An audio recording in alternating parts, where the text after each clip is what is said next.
Hello everyone, ಇದು ನಿಮ್ಮ ನೇತ್ರ. ಬಿಗ್ ಬಾಸ್ ಅವ್ರ ಕಡೆಯಿಂದ ಇನ್ನೊಂದು ಪ್ರೋಮೋ ಅಪ್ಡೇಟ್ ಆಗಿದೆ. ನಮ್ಮ ಚೈತ್ರ ಅವ್ರಿಗೆ ಬಾಯಿ ಮುಚ್ಚಿಸೋ ಹಂಗೆ ಒಂದು ಅಡ್ವೈಸ್ ಅಂತೂ ಸುದೀಪ್ ಸರ್ ಕೊಟ್ಟಿದ್ದಾರೆ. ಇವಾಗಾದರೂ ಅರ್ಥ ಮಾಡ್ಕೊಳ್ತಾರಾ, ಇಲ್ಲಾಂದ್ರೆ ಇನ್ನು ಮುಂದೆನೂ ಮೋಸದಾಟ ಆಡ್ತಾರಾ ಅಂತ ಕಾದು ನೋಡಬೇಕಾಗುತ್ತೆ. ಅದೇನು ಎತ್ತ ಅಂತ ಮಾತಾಡೋದಕ್ಕಿಂತ ಮುಂಚೆ ನನ್ನ ಚಾನಲ್ಗೆ ನೀವು ಯಾರಾದರೂ ಸಬ್ಸ್ಕ್ರೈಬ್ ಮಾಡ್ಕೊಂಡಿಲ್ಲ ಅಂದರೆ ದಯವಿಟ್ಟು ಸಬ್ಸ್ಕ್ರೈಬ್ ಮಾಡ್ಕೊಳ್ಳಿ. ವಿಡಿಯೋಗೆ ಲೈಕ್ ಮಾಡೋದನ್ನ, ಕಮೆಂಟ್ ಮಾಡೋದನ್ನ ಮಾತ್ರ ಮರ್ತೋಗ್ಬಿಡಿ ಅಂತ ಹೇಳ್ತಾ, ಇನ್ನು ಡೈರೆಕ್ಟ್ ವಿಚಾರಕ್ಕೆ ಬರೋದಾದರೆ, ನಿಮ್ಮೆಲ್ಲರಿಗೂ ಗೊತ್ತಿರೋ ಹಂಗೆ ಎಲ್ಲರಿಗೂ ನಾಮಿನೇಟ್ ಮಾಡೋಕೆ ಈ ವಾರ ಅವಕಾಶ ಸಿಕ್ಕಿರಲಿಲ್ಲ. ಆ ಒಂದು ಅವಕಾಶನ ಸುದೀಪ್ ಸರ್ ಎಲ್ಲ ಕಂಟೆಸ್ಟೆಂಟ್ಸ್ಗೂ ಕೊಡೋದಾದರೆ, ಅಂದರೆ ಯಾರ್ಯಾರಿಗೆ ನಾಮಿನೇಟ್ ಮಾಡೋಕ್ಕೆ ಚಾನ್ಸ್ ಸಿಕ್ಕಿಲ್ವೋ ಅವರೆಲ್ಲರಿಗೂ ಕೂಡ ಒಂದು ಅವಕಾಶ ಕೊಡ್ತಾ ಇದ್ದಾರೆ. ಬಂದುಬಿಟ್ಟು ನಿಮಗೆ ಇವಾಗ ಯಾರನ್ನಾದರೂ ರೀಪ್ಲೇಸ್ ಮಾಡಬೇಕು ಅಂತ ಇದ್ದರೆ ನೀವು ಬಂದು ರೀಪ್ಲೇಸ್ ಮಾಡ್ಕೋಬಹುದು ಅಂತ. ಅಲ್ಲಿ ನಮಗೆ ನೋಡಿದಾಗ ಕ್ಲಿಯರಾಗಿ ರಜತ್ ಅವ್ರು ಯಾರಿಗೆ ಕೊಡ್ತಾ ಇದ್ದಾರೆ, ಹನುಮಂತ್ ಅವ್ರು ಯಾರು ಕೊಡ್ತಾ ಇದ್ದಾರೆ, ತ್ರಿವಿಕ್ರಮ್ ಅವ್ರು ಯಾರು ಕೊಡ್ತಿದ್ದಾರೆ ಅನ್ನೋದು ಕ್ಲಿಯರಾಗಿ ಗೊತ್ತಾಗುತ್ತೆ. ಮತ್ತು ಇಲ್ಲಿ ನಾನು ಸ್ವಲ್ಪ ವಿಡಿಯೋಲಿ ನಾನು ಮೆನ್ಷನ್ ಮಾಡಿದೆ, ಹನುಮಂತ್ ಅವರು ಗೇಮು ತುಂಬ ಡಿಫ್ರೆಂಟಾಗಿ ಆಡ್ತಿದ್ದಾರೆ ಅಂತ. ಅದಕ್ಕೆ ಇನ್ನೊಂದು ಎಕ್ಸಾಂಪಲು ಇವತ್ತು ಗೊತ್ತಾಗ್ತಾ ಇದೆ. ನಾಮಿನೇಷನ್ನು ನಿಮ್ಮನ್ನ ಬಿಟ್ಟು, ಇಲ್ಲಾಂದರೆ ನಿಮಗೆ ನಾಮಿನೇಟ್ ಮಾಡೋಕ್ಕೆ ಅವಕಾಶ ಸಿಗುತ್ತೆ ಅಂದರೆ ಯಾರನ್ನ ಮಾಡ್ತೀರಾ ಅಂತ ಬಂದಾಗ, ಹನುಮಂತು ಅವರು ತ್ರಿವಿಕ್ರಮ್ ಅವರ ಫೋಟೋನ ಆ್ಯಕ್ಚುಲಿ ರೀಪ್ಲೇಸ್ ಉತ್ತಮಗೆ ಲಾಸ್ಟ್ ಟೈಮು ತ್ರಿವಿಕ್ರಮ್ ಕೊಟ್ಟಿದ್ರು. ಬಟ್ ಇವಾಗ ನೋಡಿದ್ರೆ ರಜತ್ ಅವ್ರನ್ನ ನಾಮಿನೇಷನ್ ಲಿಸ್ಟಿಂದ ತೆಗೆದಿಟ್ಟು ಚೈತ್ರ ಅವ್ರನ್ನ ಇಡ್ತಿರೋದು ಗೊತ್ತಾಗ್ತಾ ಇದೆ. ಇಲ್ಲಿ ರೀಸನ್ ಏನು ಕೊಡ್ತಾರೆ ಹನುಮಂತ್ ಅವ್ರು ಅನ್ನೋದು ತುಂಬ ಇಂಪಾರ್ಟೆಂಟ್ ಆಗುತ್ತೆ. ಸ್ವಲ್ಪ ಡಿಫ್ರೆಂಟಾಗಿ ಗೇಮ್ ಮಾಡೋಕ್ಕಂತೂ ಡೆಫಿನೆಟ್ಲಿ ಹನುಮಂತ್ ಅವರು ಟ್ರೈ ಮಾಡ್ತಿದ್ದಾರೆ ಅನ್ನೋದಕ್ಕೆ ಇನ್ನೊಂದು ಎಕ್ಸಾಂಪಲು. ಅವತ್ತು ಉತ್ತಮ ತ್ರಿವಿಕ್ರಮು ಕೊಟ್ಟರು. ಉತ್ತಮ ತ್ರಿವಿಕ್ರಮ್ ಕೊಡಬಾರ್ದಾಗಿತ್ತು, ಅವ್ರು ಚೆನ್ನಾಗಿ ಆಡಿಲ್ಲ ಅಂತ ಹೇಳ್ತಿಲ್ಲ. ಡೆಫಿನೆಟ್ಲಿ ಒಂದು ಟೀಮ್ ನಾಯಕನಾಗಿ ತುಂಬ ಚೆನ್ನಾಗಿ ಪರ್ಫಾರ್ಮ್ ಮಾಡಿದರು ತ್ರಿವಿಕ್ರಮು. ಆದರೆ ಹನುಮಂತು ಅವರ ಉತ್ತಮ ಪ್ರದರ್ಶನ ಆವತ್ತು ತ್ರಿವಿಕ್ರಮ್ದಾಗಿದ್ದು, ಇವತ್ತು ಸೇವ್ ಮಾಡೋಕ್ಕೆ ಅಂತ ಬಂದಾಗ ಹೋಗಿ ರಜತ್ ಅವ್ರನ್ನ ಫೋಟೋನ ರೀಪ್ಲೇಸ್ ಮಾಡ್ತಾ ಇದ್ದಾರೆ. ರಜತ್ ಅವ್ರ ಫೋಟೋ ತೆಗೆದುಬಿಟ್ಬಿಟ್ಟು ಚೈತ್ರ ಅವರ ಫೋಟೋನ ಇಟ್ಟಿರೋದು ನಮಗೆ ಕ್ಲಿಯರಾಗಿ ಗೊತ್ತಾಗ್ತಾ ಇದೆ. ಹನುಮಂತ್ ಅವ್ರು ಮಾತ್ರನೇ ಈ ಥರ ಒಂದು ಡಿಫ್ರೆಂಟ್ ಮೂವ್ ಅಲ್ಲಿ ತೊಗೊಂಡಿರೋದು ನಮಗೆ ಕಾಣಿಸ್ತಾ ಇದೆ. ಯಾಕಂದರೆ ಬೇರೆಯವರೆಲ್ಲ ಅವ್ರವ್ರ ಹೆಸರು ತೆಗೆದಿಟ್ಕೊಂಡು ಮಾಡ್ತಾ ಇರೋದು ಗೊತ್ತಾಗ್ತಾ ಇದೆ. ಧನ್ರಾಜ್ ಅವರು ಮಾತ್ರನೇ ಅಲ್ಲಿ ಧನ್ರಾಜ್ ಅವರು ನಾಮಿನೇಷನಲ್ಲಿ ಇಲ್ಲ. ಸೊ ಅದಕ್ಕೋಸ್ಕರ ಅಲ್ಲಿ ಹನುಮಂತು ಅವ್ರ ಫ್ರೆಂಡು ಹನುಮಂತು ಆದ ಅವರ ಫ್ರೆಂಡ್ ಅವರ ಫೋಟೋನ ತೆಗೆದುಬಿಟ್ಟು ಚೈತ್ರ ಕುಂದಾಪುರ ಅವ್ರ ಫೋಟೋನ ತೆಗೆದಿಡೋದು ನಮಗೆ ತೋರಿಸ್ತಾ ಇದ್ದಾರೆ. ಸೊ ಇಲ್ಲಿ ಒಂದು ಸ್ವಲ್ಪ ಡಿಫ್ರೆಂಟ್ ಗೇಮ್ ಥರನೇ ಇಲ್ಲಿ ಆಡ್ತಾ ಇದ್ದಾರೆ ಅನ್ನೋದು ಮಾತ್ರ ನಮಗೆ ಕ್ಲಿಯರಾಗಿ ಗೊತ್ತಾಗ್ತಾ ಇದೆ. ಹನುಮಂತು ಅವರು ಯಾವ ಥರ ರೀಸನ್ ಕೊಟ್ಟು ಇದನ್ನು ಎಕ್ಸ್ಪ್ಲನೇಷನ್ ಕೊಟ್ಕೊಳ್ತಾರೆ ಅನ್ನೋದು ಸಿಕ್ಕಾಪಟ್ಟೆ ಇಂಪಾರ್ಟೆಂಟ್ ಆಗುತ್ತೆ. ಯಾಕಂದರೆ ಅವ್ರು ಜಾಸ್ತಿ ಮಾತಾಡಲ್ಲ, ಒಂದೆರಡು ಮಾತಲ್ಲಿ ಮುಗಿಸ್ಬಿಡ್ತಾರೆ ಅವ್ರ ಮಾತನ್ನ.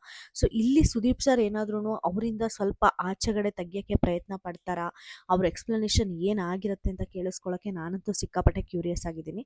ಇನ್ನು ಅದನ್ನು ಬಿಟ್ಟರೆ ಹನುಮಂತು ಅವರು ರೀಸನ್ ಕೊಡ್ತಿರ್ಬೇಕಾದ್ರೆ ಚೈತ್ರ ಅವರು ಸಿಕ್ಕಾಪಟ್ಟೆ ಹೈ ಡ್ರಾಮಾ ಮಾಡ್ತಾ ಇದ್ದಾರೆ. ಅವ್ರು ಅನ್ಕೋತಾ ಇದ್ದಾರೆ ಮೋಸ್ಟ್ಲಿ ಅದು ವರ್ಕ್ ಆಗ್ತಾ ಇದೆ ಅಂತ, ಬಟ್ ಖಂಡಿತ ವರ್ಕ್ ಆಗ್ತಾ ಇಲ್ಲ. ಅವ್ರು ಯಾವಾಗ ಆಚೆ ಹೋಗಿ ಬಂದರೋ, ಅದೇನೋ ಜೈಲ್ದೇನೋ ಕೆಲಸ ಇದೆ ಅದು ಇದು ಅಂತ, ಆವಾಗಿಂದ ಅವ್ರ ಡ್ರಾಮಾ ಸಿಕ್ಕಾಪಟ್ಟೆ ಜಾಸ್ತಿ ಆಗಿದೆ. ಫಸ್ಟ್ ಆಫ್ ಆಲ್ ಅವ್ರ ಮನೆಯಿಂದ ಆಚೆ ಹೋಗೋವರೆಗೂ ಅವ್ರಿಗೆ ಅಷ್ಟೋ ಇಷ್ಟೋ ಅವ್ರ ಮೇಲೆ ಪಾಸಿಟಿವಿಟಿ ಅಂತೂ ಇತ್ತು. ಆವಾಗಲೂ ಕೂಡ ಕಿರ್ಚಾಡ್ತಾ ಇದ್ರು. ಬಟ್ ಸುದೀಪ್ ಸರೇ ಹೇಳಿದ್ದಾರೆ, ಆವಾಗ ಕಿರ್ಚಾಡಬೇಕಾದ್ರೆ ಅವ್ರು ಮಾತಾಡೋದಕ್ಕೆ ಒಂದು ಸ್ವಲ್ಪ ಮೀನಿಂಗ್ ಇರೋದು, ಮತ್ತು ಪಾಯಿಂಟ್ಸ್ ಎಲ್ಲ ಕರೆಕ್ಟಾಗಿರೋದು, ವ್ಯಾಲಿಡ್ ಇದ್ದರೆ ಆ ಪಾಯಿಂಟಿಗೆ ಮಾತ್ರ ವಾಯ್ಸ್ನ ರೇಸ್ ಮಾಡೋರು. ಬಟ್ ಈ ಸಲ ಏನಾಗಿದೆ, ಎಲ್ಲ ಪಾಯಿಂಟ್ ಅವ್ರು ಏನು ಆರ್ಗ್ಯೂ ಮಾಡ್ತಿದ್ದಾರೋ ಅವರಿಗೆ ಚೆನ್ನಾಗಿ ಗೊತ್ತು ಆ ಪಾಯಿಂಟ್ಸ್ ಎಲ್ಲ ರಾಂಗು ಅಂತ. ಬಟ್ ಆದರೂ ಕೂಡ ಅದನ್ನೇ ಒಂದು ಪಾಯಿಂಟ್ ಇಟ್ಕೊಂಡು ಪ್ರೂವ್ ಮಾಡೋಕ್ಕೆ ಟ್ರೈ ಮಾಡ್ತಾ ಇದ್ದಾರೆ. ನಿನ್ನೆ ಜೈಲಲ್ಲಿ ಭವ್ಯಗೌಡ ಅವರು ಬಿಟ್ಟು ಬರೋಕ್ಕೆ ಹೋದಾಗೂ ಕೂಡ ಭವ್ಯಗೌಡ ಅವ್ರು ಹೇಳಿದ್ರು, ನೋಡಿ ಅಕ್ಕ, ನಾನು ಆಡ್ತಿರೋಳಿಗೆ ನನಗೆ ಅನ್ನಿಸ್ತು ಐಶ್ವರ್ ಬಂದರು ಒಳಗಡೆ ಬಂದು ದಿಮ್ಮಿನ ಎತ್ಕೊಂಡು ಹೋಗಿದ್ದಾರೆ ಅಂತ.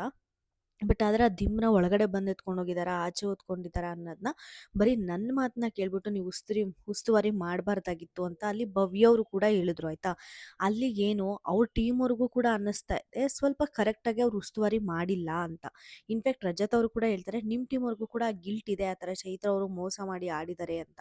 ಸೊ ಮನೆಯವರಿಗೆ ಅವ್ರ ಟೀಮ್ವರೆಗೂ ಕೂಡ ಉಸ್ತುವಾರಿ ರಾಂಗಾಗಿ ಮಾಡಿದ್ದಾರೆ ಅಂತ ಅನ್ನಿಸ್ತಾ ಇದೆ. ಮತ್ತು ಎಲ್ಲರಿಗೂ ಕೂಡ ಉಸ್ತುವಾರಿ ರಾಂಗಾಗಿ ಮಾಡಿದ್ದಾರೆ ಅಂತಲೇ ಅನ್ನಿಸ್ತಾ ಇದೆ. ತ್ರಿವಿಕ್ರಮು ಕೂಡ ಅಲ್ಲಿ ಚೈತ್ರ ಅವರ ಫೋಟೋ ತೆಗೆದಿಟ್ಬಿಟ್ಟು ಚೈತ್ರ ಅವ್ರ ಫೋಟೋನ ಹಾಕ್ತಾರೆ. ಅವರೇ ಸೆಲ್ಫ್ ನಾಮಿನೇಷನ್ ಮಾಡ್ಕೊಂಡಿರೋ ವ್ಯಕ್ತಿನೇ ಬಂದು ಚೈತ್ರ ಅವ್ರ ಫೋಟೋನ ಇಟ್ಟು ನಾಮಿನೇಷನ್ ಮಾಡ್ತಿದ್ದಾರೆ ಅಂದರೆ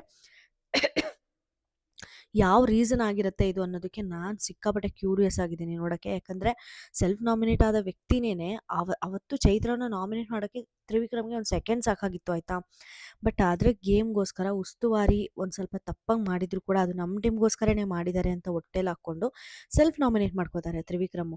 ಬಟ್ ಅಲ್ಲಿ ತ್ರಿವಿಕ್ರಮ್ ಸೇವ್ ಆಗಬಹುದು, ಯಾರನ್ನಾದ್ರೂ ಒಬ್ಬರನ್ನ ನಿಮ್ಮ ಟೀಮಿಂದ ಸೇವ್ ಮಾಡಬಹುದು ಅಂತ ಒಂದು ಅವಕಾಶ ಬಂದರೂ ಕೂಡ ಚೈತ್ರ ಕುಂದಾಪುರ ಅವರು ಅಲ್ಲಿ ಬೇಕು ಅಂತಾನೆ ಗೇಮ್ ಆಡಲಿಲ್ಲ ಅಂತ ಅನ್ನಿಸ್ತು ನನಗೆ. ಅದು ನಿಜವಾಗ್ಲೂ ಅವ್ರಿಗೆ ಆಗ್ತಾ ಇಲ್ವಾ ಅಂತ ನಿಜವಾಗ್ಲೂ ಅನ್ನಿಸ್ಲಿಲ್ಲ. ಸ್ವಲ್ಪ ಜನ ಅಂದರು ಆ ಗೇಮ್ ಸಿಕ್ಕಾಪಟ್ಟೆ ಡಿಫಿಕಲ್ಟ್ ಇತ್ತು, ಅಷ್ಟು ಈಸಿ ಇರಲಿಲ್ಲ ಅಂದ್ಕೊಂಡಷ್ಟು, ಅದಕ್ಕೋಸ್ಕರನೇ ಚೈತ್ರ ಅವ್ರಿಗೆ ಆಡೋಕ್ಕಾಗಲಿಲ್ಲ ಅಂತ. ನೋಡಿ ಆಚೆರೋರು 3 ಬಾಲ್ ಸಾಕ್ಸಿದ್ರು ಅಂದರೆ ಆ 3 ಬಾಲ್ 4 ಜನ ಸಾಕ್ಸೋಷ್ಟು ಟೈಮಲ್ಲಿ ನೀನು 1 ಬಾಲ್ ಸಾಕ್ಸ್ಲಾರಲ್ಲ. ನನಗಂತೂ ಅವ್ರಿಗೆ ಟ್ರಿಕ್ಸು ಎಲ್ಲನೂ ಗೊತ್ತಿತ್ತು, ಬಟ್ ಬೇಕು ಅಂತಲೇ ಬಿಟ್ಟರು ಅಂತಲೇ ನನಗನ್ಸಿದ್ದು. ಆ ಒಂದು ರೀಸನ್ ತಂದುಬಿಟ್ಟು ತ್ರಿವಿಕ್ರಮ್ ಆ ಒಂದು ಎಕ್ಸ್ಪ್ಲನೇಷನ್ ಕೊಡ್ತಾರಾ ಚೈತ್ರ ಅವ್ರನ್ನ ನಾಮಿನೇಟ್ ಮಾಡಿದ್ದಕ್ಕೆ, ಇಲ್ಲಾಂದರೆ ತ್ರಿವಿಕ್ರಮ್ ಅವ್ರ ಹತ್ರ ಬೇರೆ ಎಕ್ಸ್ಪ್ಲನೇಷನ್ ಏನಾದರೂ ಇರುತ್ತಾ ಅಂತ ನಾನಂತೂ ಎಕ್ಸೈಟ್ ಆಗಿದ್ದೀನಿ. ಇದೆಲ್ಲ ಹೇಳ್ತಿರ್ಬೇಕಾದ್ರೆ ನಮ್ಮ ಚೈತ್ರ ಅವರ ಹೈ ಡ್ರಾಮಾ ಸ್ಟಾರ್ಟ್ ಆಗುತ್ತೆ. ಸರ್ 3 ಸಲ ಕಳಪೆ ಕೊಟ್ಟಿದ್ದಾರೆ, 3 ಸಲನೂ ಕೂಡ ಉಸ್ತುವಾರಿದೇ ಕೊಡ್ತಾರೆ ಅಂತಾರೆ. ನಿನಗೆ ಗೊತ್ತಾಗಬೇಕು 3 ಸಲನೂ ಕೂಡ ಕಂಟಿನ್ಯೂಸ್ ಆಗಿ ಕಳಪೆ ಕೊಡ್ತಿದ್ದಾರೆ ಬರೀ ಉಸ್ತುವಾರಿಗಳು ಅನ್ನೋ ಒಂದೇ ರೀಸನ್ ಇಟ್ಕೊಂಡು ಅಂದರೆ ನೀನು ಏನು ತಪ್ಪು ಮಾಡ್ತಾ ಇದೆಯಾ ಅಂತ ಒಂದು ಅರ್ಥ ಮಾಡ್ಕೊಳ್ಳೋ ಶಕ್ತಿ ನಿನಗೆ ದೇವ್ರು ಕೊಟ್ಟಿದ್ದಾನೆ.